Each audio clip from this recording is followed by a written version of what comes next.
Hi folks, happy Friday to you. I hope you've had a good reading week. Talking of which, what have I been reading this week? I read Tomorrow by Chris Beckett. If I can be reductive for a moment, this is a book written by an author about an author failing to write a book.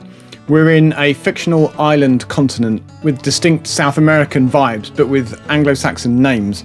The protagonist is a procrastinator par excellence. Why do today what you can put off until tomorrow? He intends to write a particular kind of book, a book with no beginning, no middle and no end as such. He wants to tell the whole story at once. The analogy that this fictional author uses is of a cathedral-style stained glass window, with each panel telling part of the story, but the whole needs to be viewed at once to see the full picture.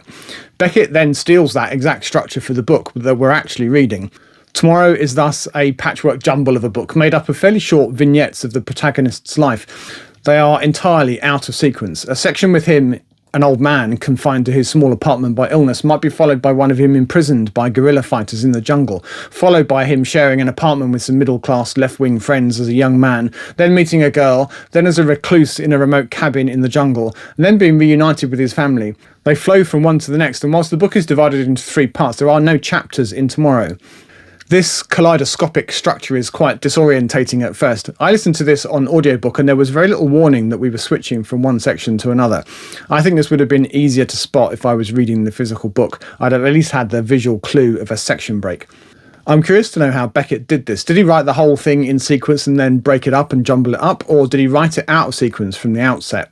In a less capable author, this clever structure might have been a distraction, an annoyance even, but the quality of Beckett's prose is enough to hold our attention. Tomorrow has a lot to say, but it says it quietly.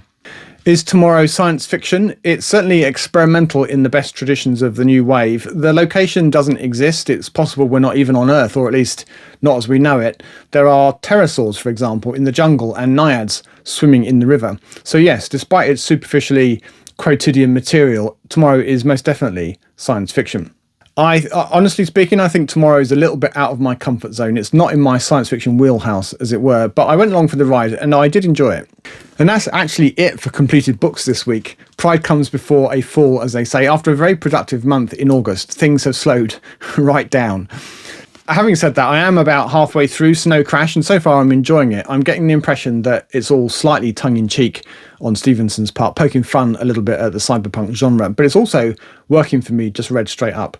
I've just reached a rich vein of Sumerian history, and it's not really clear to me how the hell that all fits in with the story. I guess I'll find out. I should finish it soon, so more on this next week. I'm also maybe 15-20% into Revelation Space on audiobook, which is a reread for me. I only dimly remember the plot, so I'm enjoying revisiting Reynolds' debut novel. Again, more on this when I actually finish it. Channel stuff next then. Subscribers are at 3,198, which is up 71 on last week, a pretty good tally for me. If you're one of those 71, or if you've just stumbled upon my channel for the first time today, a big welcome to you all. I'm John and I focus on reading, collecting and chatting about science fiction books, old and new.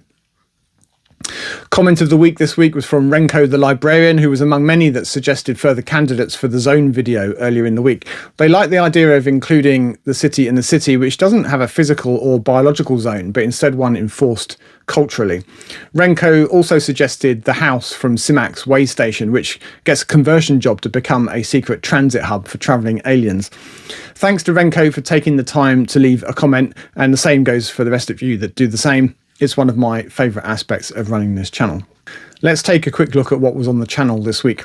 On Sunday, there was a thematic video on the concept of zones in science fiction. When putting that video together, I chose to take a fairly broad definition of zone, and there are a couple of books that maybe are a bit of a stretch, zonally speaking.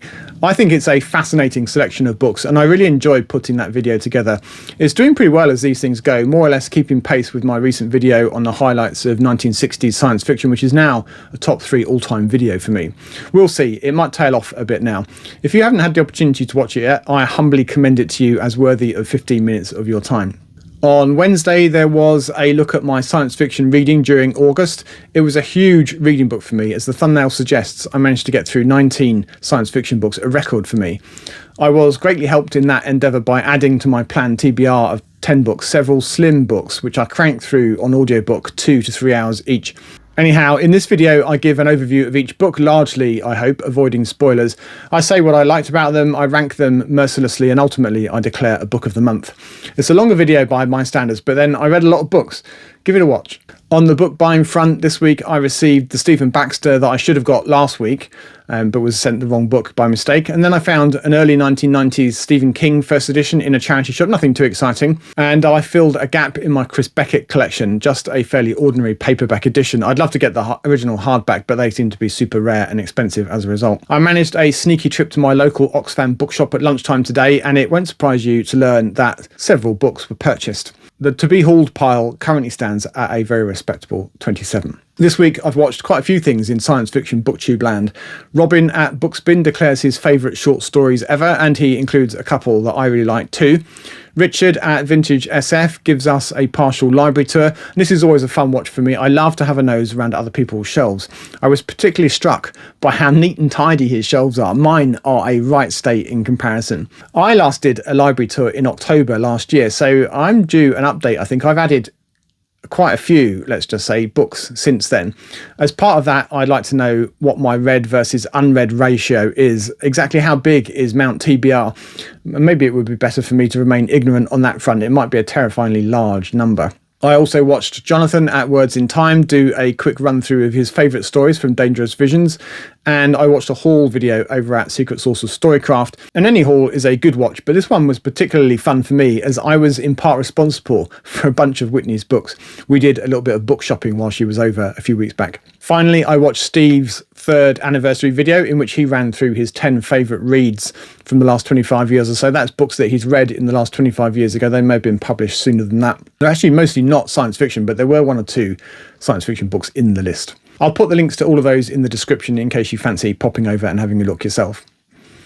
Looking ahead to the coming week, on Sunday, there will be a thematic video looking at generation starships in science fiction books down the decade. We'll look at 10 books that look at different aspects of the challenges that might be associated with an extremely long voyage. I'm pretty pleased with that video. I hope you'll enjoy it too. I'm also noodling about a video on the new James S.A. Corey book, perhaps comparing it to the Expanse series, and I also want to do that Wyndham compare and contrast focused on his post-war novels. I may or may not get either of those done this week. Probably not, honestly, but you never know. I'm also speaking to Chris Beckett, but that's not until Thursday evening, so the resulting video won't be arriving until the following week. Reading-wise, I shall be finishing Snow Crash, I sincerely hope, and then moving on to The Genocides, but that was my plan for the week just gone, so we'll have to see if I actually manage that. I shall make some further progress on Revelation Space, but I strongly doubt that I'll finish it during the week. And if I do polish off The Genocides in short order, then I think I shall tackle The War of the Maps next. I'm really intrigued by the premise of this book. In amongst all of that, I shall try and jam in a couple more short stories from my self-imposed reading challenge. As always, thank you for watching. Have a wonderful weekend, and until next time, goodbye for now.